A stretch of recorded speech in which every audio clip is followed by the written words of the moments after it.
This is a freehand drawing of a small, old, somewhat dilapidated cottage in Sydney. Now, the drawing weak spot that I see over and over and over again, and it's the same in every drawing, so many drawings at least I see, it doesn't have to be architecture, it can be any drawing of any subject. But the weak spot that clearly hasn't been avoided is the part of the drawing that's not the subject that's really interested us, that's really inspired us to draw. It's not the part that's fun to draw, the part that we're wanting to test our skills on or draw something impressive. It's not the key element of the reference, whether it's in front of us or in a photo, that made us want to draw. I like to think of drawings as comprised of two main things. There's the star, there's the center stage part of it.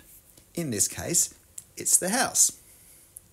But then there's also what I think of as the support acts, and these are the things that go around the subject that very often give context, that create a sense of reality, that might give a sense of scale. For different reasons, they can be very important, but they're not things that particularly interest us. They're not things that we would have, say, drawn as a subject.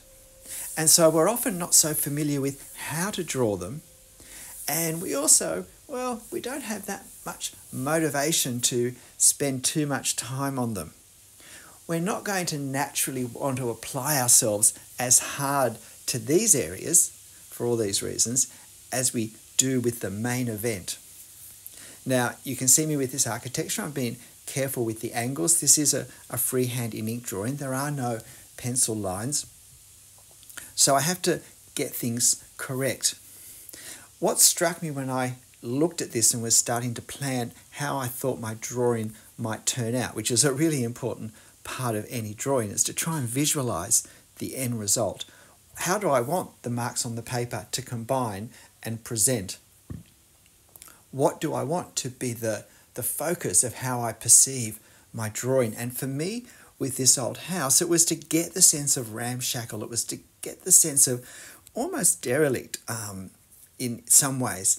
And a very important part of that was going to be all this leaf litter scattered over the front, and also all the uneven and somewhat chipped flagging stones and edging stones at ground level. Now, ground level generally is a weak spot, and particularly with architecture, where the building hits the ground is often badly done.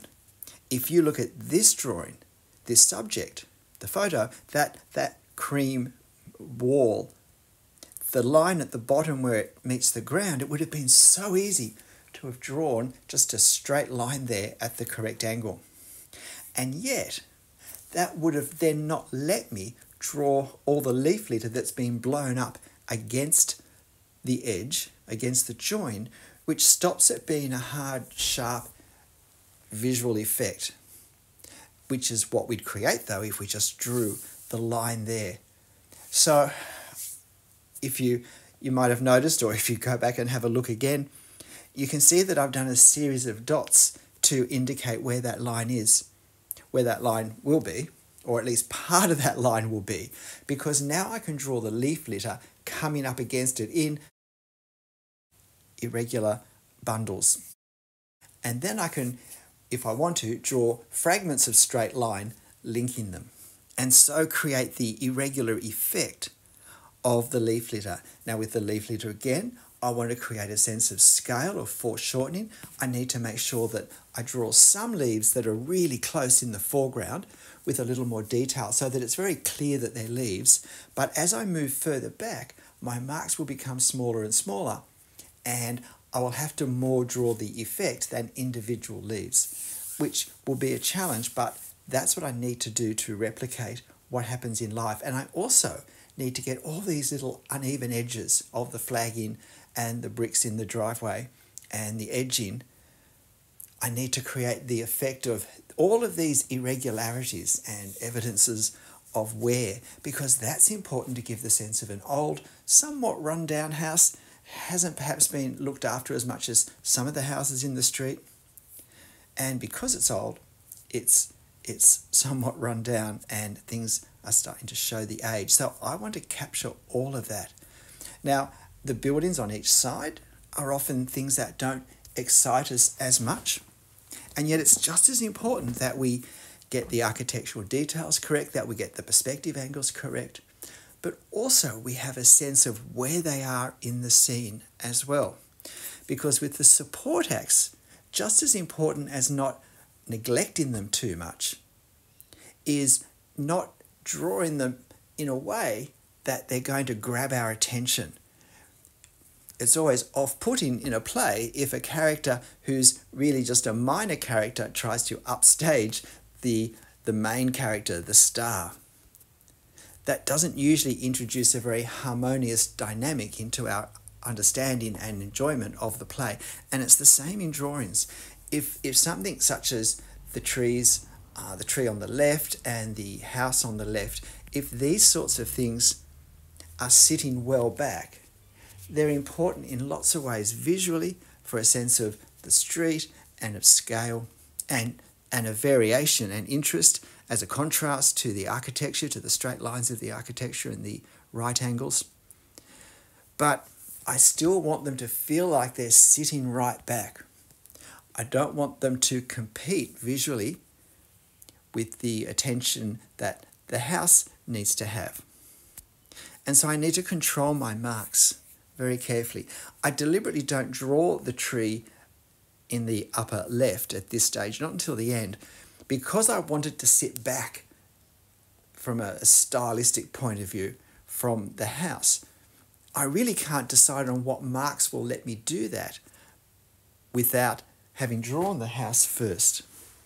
So that's my aim at this point, to when I draw the tree, to draw it, use marks that relatively to the marks I've already used, sit back. One of the other things I intend doing too is with all this leaf litter is at the end, draw it a little more strongly in the front to give a sense even amongst the leaf litter of in the front and moving back. But even with that, I don't want to let it become too strong or risk the stronger marks going back along the front of the veranda too much. That's fairly important as well. Now, this drawing in real time took me 64 minutes to draw. So it's a fairly lengthy drawing, and you're watching it at 4 times drawing speed, real-time drawing speed.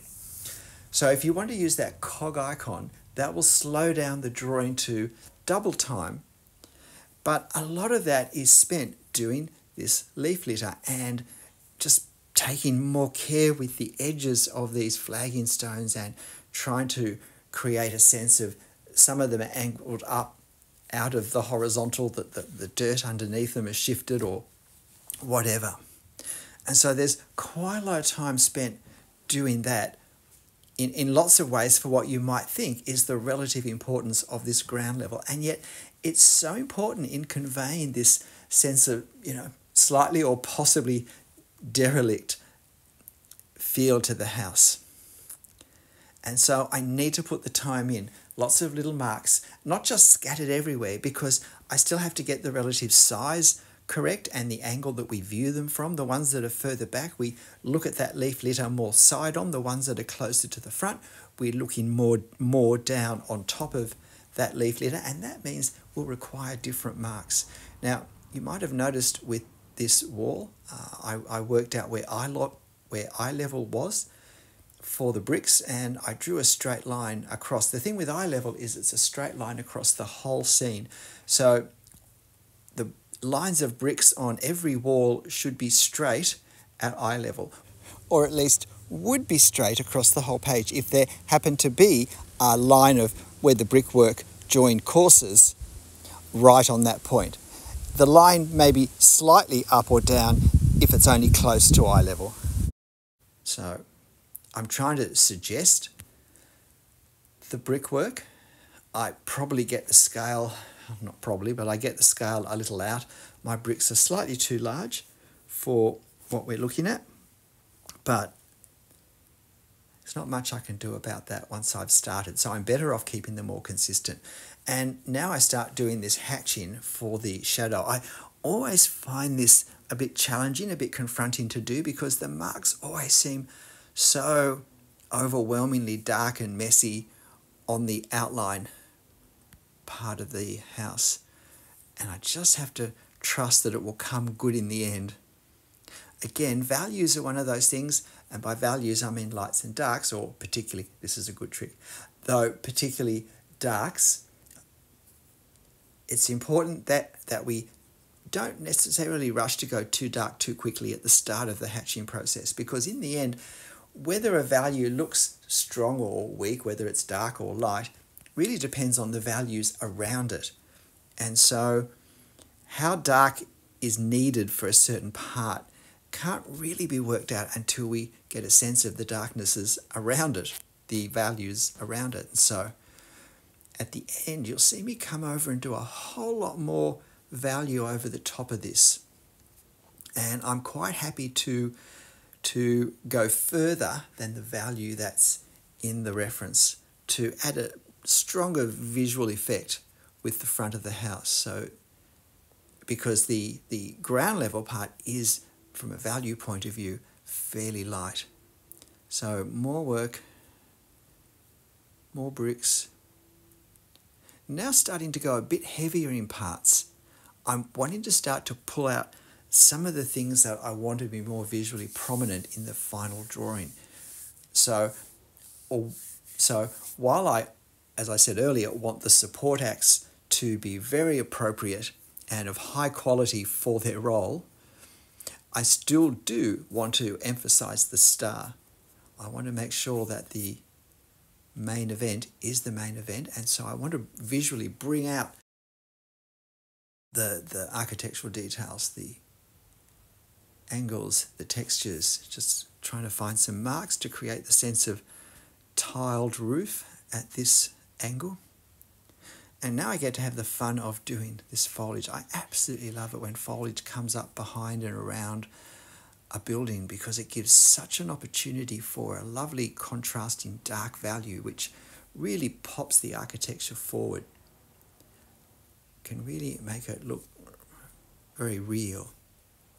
And again though, working at the leaf litter and all these weathered items at ground level, trying to make sure that they have enough emphasis. As I make other parts visually a bit stronger, I do a little more work on the leaf litter and these foreground things so that I can keep them in proportion. Detail is stronger, closer to us. Values are darker, closer to us.